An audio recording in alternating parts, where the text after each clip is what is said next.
విదేశాల్లో చదవాలనుకుంటున్నారా? అయితే విదేశ్ కన్సల్ట్‌ని సంప్రదించండి.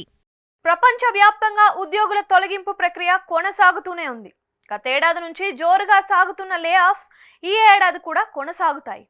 గడిచిన నెలలో చాలా మంది ఉద్యోగాలు కోల్పోయారు. జూలైలో దాదాపు 10,000 మంది తమ ఉద్యోగాలు కోల్పోయారు. ఇలా ఉద్యోగుల్ని తొలగించిన కంపెనీల్లో ఈసారి ఇంటెల్, మైక్రోసాఫ్ట్ లాంటి ప్రముఖ కంపెనీలు కూడా ఉన్నాయి. ప్రపంచ టెక్ దిగ్గజ కంపెనీ ఇంటెల్ తమ సిబ్బందిని తగ్గించాలని నిర్ణయించుకుంది.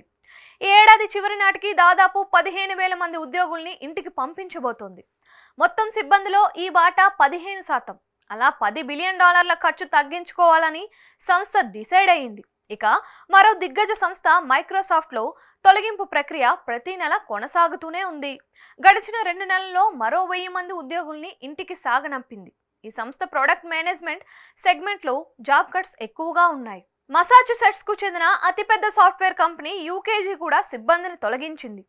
గత నెలలో 2,200 మంది ఉద్యోగుల్ని ఇంటికి పంపించింది. ఇక కాలిఫోర్నియాకు చెందిన ఇంట్యూబ్ అనే మరో కంపెనీ తమ సిబ్బందిని 10% మేర తగ్గించుకునే లక్ష్యంతో 1,800 జాబ్స్ను కట్ చేసింది. గడిచిన 2 నెలల్లో పూర్తిగా మూతపడిన కంపెనీలు కూడా ఉన్నాయి. రష్యాకు చెందిన కాస్పర్ స్కై అమెరికాలో తన కార్యకలాపాల్ని క్లోజ్ చేసింది. పూర్తిగా అమెరికాను వీడిన కారణంగా పదుల సంఖ్యలో ఉద్యోగాలు కోల్పోయారు. ఒకప్పుడు ట్విట్టర్కు పోటీ ఇస్తుంది అనుకున్న కు అనే యాప్ ఏకంగా షట్ డౌన్ అయిపోయింది. తమ ఉద్యోగులందరినీ ఇది తొలగించింది. ఈ సంఖ్య 200కు పైనే.